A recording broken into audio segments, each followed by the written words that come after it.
नमस्ते, सलाम, सत श्री अकाल, जय जिनेंद्र, ओम शांति, शलोम। मैं हूँ रिया और आप सुन रहे हैं हेल्थ सोच, जहां हम बात करते हैं आपकी सेहत, मानसिक शांति और एक बेहतर लाइफस्टाइल की। यहाँ आपको मिलेंगे science plus real life experiences का सही ब्लेंड, आसान टिप्स और गहरी बातें जो आपकी हेल्थ को बना सकती है स्ट्रॉन्ग। आज हम एक बहुत ही कह सकते हैं बड़े सवाल की गहराई में उतर रहे हैं।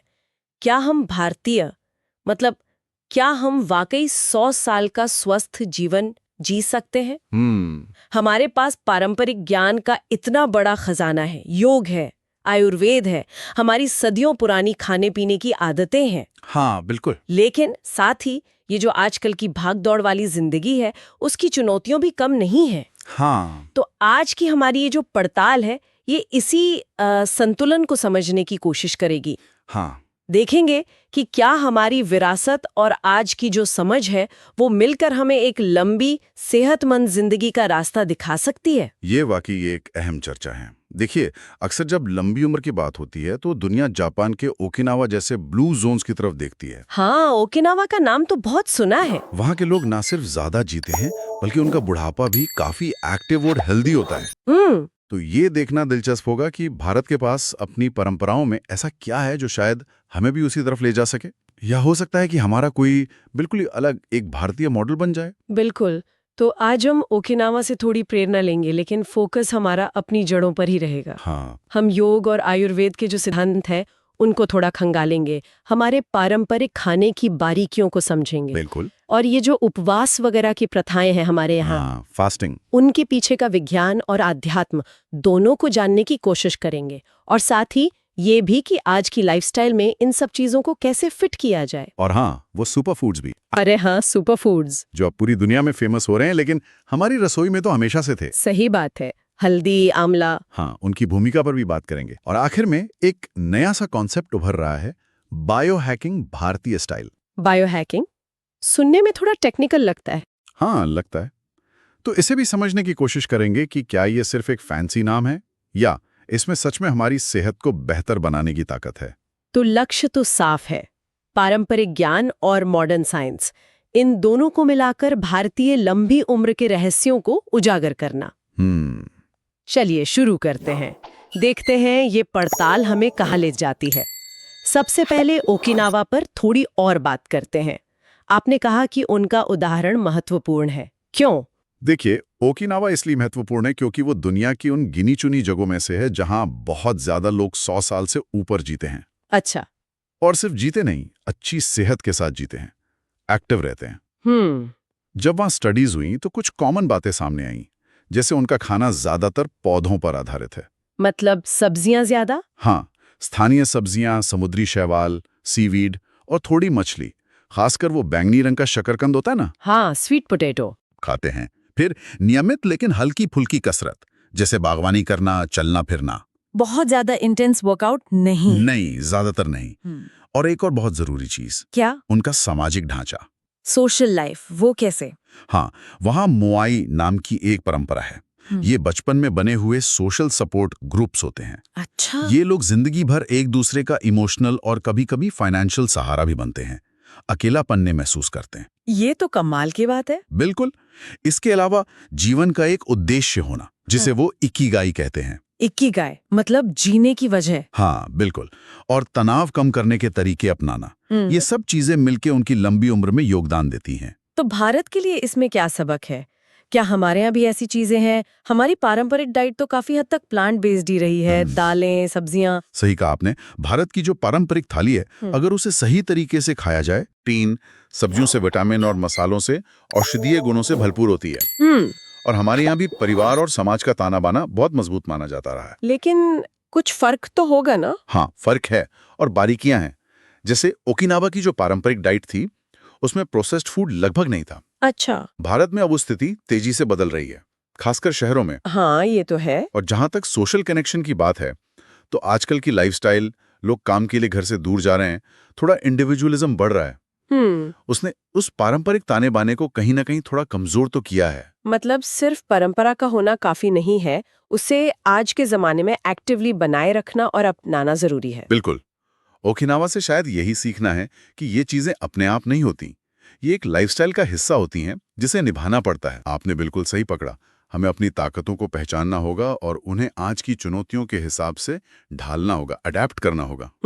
और यहीं से बात आती है हमारी अपनी भारतीय परंपराओं की। योग और आयुर्वेद ये सिर्फ एक्सरसाइज या कोई ऑल्टरनेटिव मेडिसिन नहीं है। नहीं, ये तो जीवन जीने का तरीका है, एक फिलॉसफी है। बिल्कुल। तो ये लंबी उम्र में कैसे मदद कर सकते हैं? योग की बात करें तो अक्सर लोग उसे सिर्फ आसन समझ लेते हैं। हाँ, मतलब योगा क्लास मतलब आसन करना। हाँ, ज्यादातर यही समझा जाता है, लेकिन ये उससे कहीं ज्यादा गहरा है ना। पतंजलि के योग सूत्र में अष्टांग योग बताया गया है, 8 अंग। 8 अंग कौन कौन से? यम, नियम, आसन, प्राणायाम, प्रत्याहार, धारणा, ध्यान, समाधि। आसन तो सिर्फ तीसरा अंग है। अच्छा, प्राणायाम यानी सांस को कंट्रोल करने की टेक्निक्स, ये सीधे हमारे नर्वस सिस्टम पर असर डालती हैं। कैसे? जैसे भ्रामरी या अनुलोम विलोम जैसे प्राणायाम है, वो हमारे पैरासिम्पैथेटिक नर्वस सिस्टम को एक्टिवेट करते हैं। जो रेस्ट एंड डाइजेस्ट मोड वाला होता है। हाँ, वही। इससे बॉडी रिलैक्स होती है, स्ट्रेस कम होता है। और ध्यान यानी मेडिटेशन, वो तो दिमाग के स्ट्रक्चर और फंक्शन तक को बदल सकता है। फोकस बढ़ता है, इमोशनल स्टेबिलिटी आती है। ये तो हुई योग की बात। अब आयुर्वेद, इसे कहते हैं जीवन का विज्ञान। इसका लंबी उम्र से क्या कनेक्शन है? आयुर्वेद का जो मूल सिद्धांत है वो है संतुलन, बैलेंस। शरीर, मन और आत्मा का संतुलन। ये मानता है कि हर व्यक्ति की एक यूनिक प्रकृति होती है, जिसे दोष कहते हैं, वात, पित्त, कफ। हाँ, सुना है। और हमारी सेहत इसी दोष के संतुलन पर निर्भर करती है। आयुर्वेद सिर्फ बीमारी का इलाज नहीं करता, बल्कि उसका एक मुख्य उद्देश्य है स्वस्थस्य स्वास्थ्य रक्षणम। मतलब जो स्वस्थ है उसके स्वास्थ्य की रक्षा करना, प्रिवेंशन पर जोर है। अच्छा, ये तो बहुत जरूरी है। इसके लिए आयुर्वेद में दिनचर्या यानी डेली रूटीन और ऋतुचर्या यानी मौसम के हिसाब से रूटीन के बड़े डिटेल गाइडलाइंस हैं। ये अच्छी नहीं हो सकती। यही तो इसकी खूबी है। ये कोई वन साइज फिट्स ऑल वाला मामला नहीं है। आपकी प्रकृति, आपके दोष के आधार पर आपको खान-पान, एक्सरसाइज, लाइफस्टाइल की सलाह दी जाती है। जैसे कोई उदाहरण? जैसे मान लीजिए किसी की बात प्रकृति है तो उसे गरम, नरिशिंग खाना खाने और एक रेगुलर रूटीन फॉलो करने की सलाह दी जा सकती है। ओके। जबकि पित्त प्रकृति वाले को शायद ठंडी तासीर वाले खाने और थोड़ी मॉडरेट एक्टिविटी की। ये जो पर्सनलाइज्ड अप्रोच है, ये लंबे समय की सेहत के लिए बहुत महत्वपूर्ण है। और हमारा पारंपरिक भारतीय खाना, हमने कहा कि वो संतुलित हो सकता है, लेकिन उसमें और क्या खास है जो लंबी उम्र में मदद करे? कई चीजें हैं। पहली तो मसालों का इस्तेमाल, हल्दी, अदरक, दालचीनी, लौंग। हाँ, इनके बिना तो खाना ही नहीं बनता। बिल्कुल, ये सिर्फ स्वाद नहीं बढ़ाते, इनमें एंटी इन्फ्लेमेटरी, एंटीऑक्सीडेंट गुण होते हैं, पाचन में मदद करते हैं। दूसरा, फर्मेंटेशन यानी खमीर उठाने की प्रक्रिया का इस्तेमाल, जैसे दही, इडली, डोसा, अचार। हाँ, ये तो रोज खाते हैं। ये प्रोबायोटिक्स के अच्छे सोर्स हैं जो हमारी आंतों की सेहत के लिए जरूरी हैं। और अब तो साइंस भी मान रहा है कि गट हेल्थ का कनेक्शन ओवरऑल हेल्थ और मेंटल हेल्थ से भी है। ये तो बहुत इंटरेस्टिंग है। तीसरा, भोजन को गुणों के आधार पर बांटना, सात्विक, राजसिक, तामसिक। हाँ, ये भी सुना है। सात्विक भोजन जैसे ताजे फल, सब्जियां, अनाज, इन्हें मन की शांति और क्लैरिटी बढ़ाने वाला माना जाता है। तो शायद ये स्ट्रेस कम करके भी लंबी उम्र में मदद करता हो। लेकिन ये सब तो हो गया पारंपरिक ज्ञान। आज की जो लाइफ है इतनी तेज, समय कम है, स्ट्रेस ज्यादा है, बाहर का खाना इतना कॉमन हो गया है, तो इन सिद्धांतों को अमल में लाना कितना प्रैक्टिकल है? ये मॉडर्निटी वर्सेस ट्रेडिशन वाला टकराव लगता है। ये टकराव है भी और नहीं भी। चुनौतियां तो हैं, इसमें कोई शक नहीं। समय की कमी के कारण लोग ताज़ा खाना बनाने की जगह प्रोसेस्ड या रेडी टू ईट चीजों की तरफ भाग रहे हैं। सही बात है। स्क्रीन टाइम इतना बढ़ गया है कि नींद का पैटर्न बिगड़ गया है, जो आयुर्वेद की दिनचर्या के बिल्कुल उलट है। फिजिकल एक्टिविटी कम हो गई है। हाँ, ये सब तो रोज की दिक्कतें हैं। लेकिन यहीं पर बात आती है एडेप्टेशन की, अनुकूलन की। हमें इन सिद्धांतों को छोड़ना नहीं है, बल्कि उन्हें अपनी आज की सच्चाई के हिसाब से ढालना है। तो ये एडेप्टेशन कैसा दिखेगा? मतलब कुछ प्रैक्टिकल तरीके? जैसे मान लीजिए रोज 1 घंटा योग करना मुमकिन नहीं है। हाँ, कहाँ टाइम मिलता है? तो क्या 15-20 मिनट सूर्य नमस्कार या कुछ जरूरी आसन और 5 मिनट प्राणायाम के लिए निकाल सकते हैं? हाँ, इतना तो शायद हो सकता है। या अगर हर मील पारंपरिक तरीके से नहीं बना सकते, तो क्या हफ्ते में कुछ बार ऐसा कर सकते हैं? क्या बाहर के प्रोसेस्ड स्नैक्स की जगह फल, मेवे या भुने चने जैसे हेल्दी ऑप्शन चुन सकते हैं? छोटे छोटे बदलाव। बिल्कुल। क्या रात को सोने से 1 घंटा पहले स्क्रीन बंद करके आयुर्वेद के नींद वाले सुझाव मान सकते हैं? ये छोटी छोटी लेकिन सोच समझकर की गई चॉइसेस के बारे में है। मतलब परफेक्शन के पीछे भागने की बजाय प्रोग्रेस पे फोकस करना, ये सुनने में ज्यादा करने लायक लगता है। बिल्कुल। अच्छा, अब बात करते हैं उपवास की। भारत में तो हर धर्म, हर इलाके में फास्टिंग की अपनी अपनी परंपराएं हैं। एकादशी, नवरात्रि, रमजान, पर्युषण, बहुत कुछ है। हाँ, बहुत विविधता है। तो क्या ये सिर्फ धार्मिक मान्यताएं हैं या इनके पीछे कोई साइंस भी है? ये एक ऐसा एरिया है जहाँ ट्रेडिशन और मॉडर्न साइंस का मिलना बहुत साफ दिखता है। अच्छा, कैसे? जिसे आजकल इंटरमिटेंट फास्टिंग या टाइम रिस्ट्रिक्टेड ईटिंग कहा जा रहा है। हाँ, बहुत पॉपुलर है आजकल। वो कई भारतीय उपवास पद्धतियों से काफी मिलता जुलता है। अब साइंटिफिक रिसर्च बता रही है कि जब हम कुछ समय के लिए खाना बंद करते हैं तो शरीर में कई अच्छी प्रक्रियाएं शुरू होती हैं। आप ऑटोफैगी की बात कर रहे हैं, वो नोबेल प्राइज वाला? हाँ, ऑटोफैगी इनमें से एक मुख्य है। ये शरीर की एक तरह की सेल्यूलर क्लीनिंग प्रोसेस है। मतलब सेल्स की सफाई। हाँ, जिसमें कोशिकाएं अपने खराब या पुराने हिस्सों को हटाकर खुद को रिन्यू करती हैं। उपवास इसे ट्रिगर कर सकता है। इसके अलावा फास्टिंग से इंसुलिन सेंसिटिविटी सुधर सकती है, इन्फ्लेमेशन यानी सूजन कम हो सकती है और मेटाबॉलिक हेल्थ बेहतर हो सकती है। और ये सब चीजें लंबी और सेहतमंद उम्र से जुड़ी हैं। बिल्कुल। तो मतलब हमारी जो पारंपरिक व्रत रखने की प्रथाएं हैं, उनके अनजाने में ही सही हेल्थ बेनिफिट्स हो सकते हैं। बहुत संभव है। देखिए, हर उपवास का तरीका अलग है। कोई बिना पानी के होता है, कोई फल खाकर, कोई दिन में एक बार खाकर। हाँ, अलग अलग नियम होते हैं। उनका जो मुख्य उद्देश्य है वो शायद आध्यात्मिक हो या सेल्फ डिसिप्लिन का हो, लेकिन शरीर पर उनका असर साइंटिफिकली महत्वपूर्ण हो सकता है। पर हाँ, ये जानना जरूरी है कि फास्टिंग हर किसी के लिए ठीक नहीं होती। कुछ हेल्थ कंडीशंस में नुकसान भी कर सकती है। हाँ, ये जरूरी बात है। तो कोई भी नया उपवास शुरू करने से पहले डॉक्टर से सलाह लेना और अपने शरीर की सुनना बहुत जरूरी है। बिल्कुल। उपवास के साथ ही हमारे सुपर फूड्स का जिक्र आता है। हल्दी, आंवला, मोरिंगा, अश्वगंधा, तुलसी, घी। हाँ, ये लिस्ट लंबी है। ये नाम आजकल ग्लोबल वेलनेस इंडस्ट्री में छाए हुए हैं।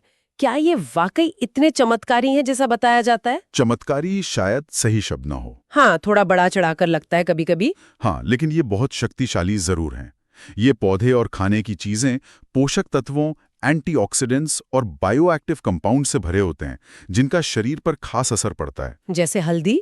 हल्दी में करक्यूमिन होता है। वो एक बहुत पावरफुल एंटी इन्फ्लेमेटरी एजेंट है। लेकिन ये जानना जरूरी है कि वो शरीर में आसानी से एब्जॉर्ब नहीं होता। अच्छा। काली मिर्च में पाइपेरिन होता है। उसके साथ लेने से उसका एब्जॉर्प्शन बढ़ जाता है। और ये बात हमारे पारंपरिक ज्ञान का ही हिस्सा है। हम मसालों में अक्सर हल्दी और काली मिर्च साथ डालते हैं। अरे हाँ, ये तो सोचा ही नहीं। और आंवला, उसे तो अमृत फल भी कहते हैं। सही है। आंवला शायद विटामिन सी का सबसे रिच नेचुरल सोर्स है, जो एक जबरदस्त एंटीऑक्सीडेंट है और इम्यूनिटी बढ़ाता है। अश्वगंधा एक बहुत महत्वपूर्ण एडाप्टोजन जड़ी बूटी है। एडाप्टोजन मतलब ये शरीर को स्ट्रेस के साथ ढलने में, अडेप्ट करने में मदद करती है। कॉर्टिसोल हार्मोन के लेवल को कंट्रोल कर सकती है। अच्छा, स्ट्रेस मैनेजमेंट के लिए। हाँ, तुलसी के भी एडाप्टोजेनिक और एंटीमाइक्रोबियल गुण हैं। और घी, जिसे एक जमाने में विलेन माना जाता था। हाँ, फैट को लेके बहुत डर था। अब उसे हेल्दी फैट्स, खासकर ब्यूटरेट का अच्छा सोर्स माना जा गया है, जो गट हेल्थ के लिए फायदेमंद है। तो ये सुपर फूड्स असल में हमारे पारंपरिक खाने और आयुर्वेद का ही हिस्सा रहे हैं, जिन्हें अब साइंस वैलिडेट कर रहा है। बिल्कुल, ये कोई नई खोज नहीं है। बस हम अब उनकी क्रियाविधि को साइंटिफिक भाषा में समझने लगे हैं। और ये हमें उस दिलचस्प कॉन्सेप्ट पर लाता है जिसका हमने शुरू में जिक्र किया था, बायोहैकिंग भारतीय स्टाइल। हाँ, बायोहैकिंग सुनने में अभी भी थोड़ा सा अजीब लगता है, जैसे शरीर के साथ कोई छेड़खान कर रहे हो। हाँ, शब्द थोड़ा टेक्निकल जरूर है, लेकिन इसका जो मूल आइडिया है वो बहुत सरल है। क्या? अपनी बायोलॉजी यानी अपने शरीर के काम करने के तरीके को समझना। ओके। और उसे बेहतर बनाने के लिए अपनी लाइफस्टाइल, डाइट, माहौल या टेक्नोलॉजी का इस्तेमाल करना, ताकि आप बेहतर महसूस करें, बेहतर परफॉर्म करें। तो बायोहैकिंग भारतीय स्टाइल इसी कॉन्सेप्ट को हमारे भारतीय संदर्भ में हमारी परंपराओं के साथ लागू करता है। तो ये काम कैसे करेगा? मतलब पारंपरिक ज्ञान को हैक कैसे किया जा सकता है? ये थोड़ा विरोधाभासी नहीं लगता? नहीं, विरोधाभासी नहीं। इसका मतलब है हमारी पारंपरिक प्रथाओं को लेना और उन्हें आज की समझ और टेक्नोलॉजी के साथ जोड़ना। अच्छा, उदाहरण से समझाइए। जैसे मान लीजिए आप आयुर्वेद के दिनचर्या के सिद्धांत को अपनाते हैं, सुबह जल्दी उठना, ध्यान करना, समय पर खाना। ठीक है। फिर आप एक वेयरेबल डिवाइस जैसे स्मार्ट वॉच या फिटनेस बैंड का इस्तेमाल करके देखते हैं कि इस रूटीन का आपकी नींद की क्वालिटी पर, आपकी हार्ट रेट वेरिएबिलिटी HRV पर या दिन भर के एनर्जी लेवल पर क्या असर पड़ रहा है। ओ अच्छा, तो ये ट्रेडिशन और डेटा का मेल है। बिल्कुल। या जैसे आप पारंपरिक तरीके से उपवास रख रहे हैं, आप ये समझने के लिए ग्लूकोज मॉनिटर का इस्तेमाल कर सकते हैं कि फास्टिंग आपके ब्लड शुगर को कैसे प्रभावित कर रहा है। इंटरेस्टिंग। या आप योग कर रहे हैं और अपनी सांस की गति और फोकस के लेवल को किसी ऐप से ट्रैक कर रहे हैं। आप पारंपरिक सुपरफूड जैसे हल्दी ले रहे हैं और ट्रैक कर रहे हैं कि क्या इससे आपके जोड़ों के दर्द में या इन्फ्लेमेशन मार्कर्स में कोई फर्क पड़ रहा है।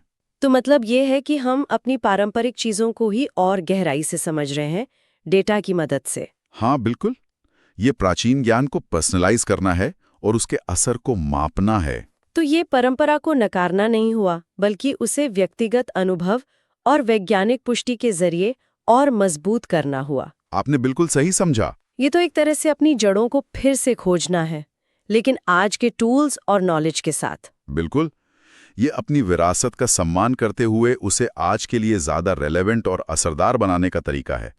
ये मानने के बारे में है कि हमारे पूर्वजों के पास सेहत का गहरा ज्ञान था और हम उस ज्ञान को मॉडर्न साइंस की मदद से अपने लिए ऑप्टिमाइज कर सकते हैं।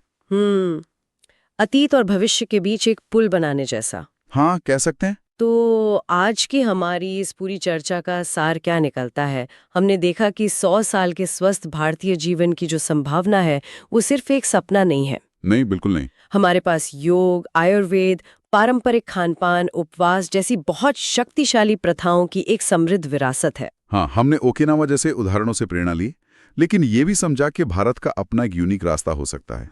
और कुंजी शायद परंपरा और आधुनिकता के बैलेंस में ही है। पुराने ज्ञान को समझना और उसे आज की लाइफस्टाइल और साइंटिफिक समझ के साथ जोड़ना। और ये जो बायो हैकिंग भारतीय स्टाइल है, ये शायद उसी जुड़ाव का एक तरीका हो सकता है। हाँ, एक संभावित तरीका। अंत में इस जुड़ाव का, इस इंटीग्रेशन का महत्व क्या है? क्यों जरूरी है कि हम सिर्फ मॉडर्न साइंस या सिर्फ पारंपरिक ज्ञान पर ही निर्भर न रहें? मैं तो इसलिए है क्योंकि दोनों के अपने लिमिटेशंस हैं। मॉडर्न साइंस अक्सर शरीर को अलग अलग हिस्सों में देखता है और तुरंत समाधान पर फोकस करता है। हाँ, स्पेशलाइजेशन बहुत है। पहली और सस्टेनेबल हेल्थ मॉडल मिलता है। ये हमें ना सिर्फ बीमारियों का इलाज करने में मदद कर सकता है, बल्कि सच में हेल्थ और वेलनेस को बढ़ावा दे सकता है, जिससे लंबी और उससे भी ज्यादा जरूरी स्वस्थ और एक्टिव जिंदगी जीना मुमकिन हो सके। ये वाकई एक बहुत ही आशा जगाने वाला नजरिया है। और अब हमारे श्रोताओं के लिए एक सोचने वाली बात। हमने ज्यादातर व्यक्तिगत स्वास्थ्य की आदतों पर बात की। हाँ, लेकिन अगर हम भारत में बड़े पैमाने पर, मतलब पूरी आबादी के लिए 100 साल के स्वस्थ जीवन की कल्पना करें, तो किन सामाजिक या एनवायरमेंटल या पॉलिसी लेवल के बदलावों की जरूरत होगी? ये बहुत जरूरी सवाल है। क्या साफ हवा और पानी तक सबकी पहुंच, अच्छा पौष्टिक खाना मिलना, सस्ती और प्रिवेंटिव हेल्थ केयर सर्विस और स्ट्रेस कम करने वाले कम्युनिटी स्ट्रक्चर, क्या ये सब चीजें इस व्यक्तिगत कोशिश को एक सामूहिक हकीकत बनाने के लिए जरूरी नहीं होंगी? बिल्कुल जरूरी होंगी। व्यक्तिगत प्रयासों के साथ साथ एक सहायक माहौल भी चाहिए। इस पर जरूर सोचेगा।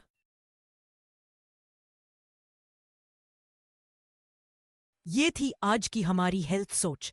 अगर आपको हमारी बातें पसंद आई हों और यूजफुल लगी हों तो वीडियो को लाइक, शेयर और सब्सक्राइब जरूर कीजिए। कमेंट में हमें बताइए आप किन हेल्थ टॉपिक्स पर हमारी अगली वीडियो देखना चाहते हैं और आज की वीडियो से आपकी सबसे बड़ी सीख क्या रही।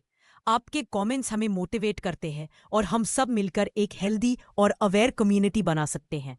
मैं हूं रिया और आप देख रहे थे हेल्थ सोच। फिर मिलेंगे एक नए एपिसोड के साथ। तब तक याद रखिए, हेल्थ सोच, हर सोच में हेल्थ। आप सबको मेरी ओर से ढेर सारा प्यार और शुभकामनाएं। नमस्ते, सलाम, सत श्री अकाल, जय जिनेंद्र।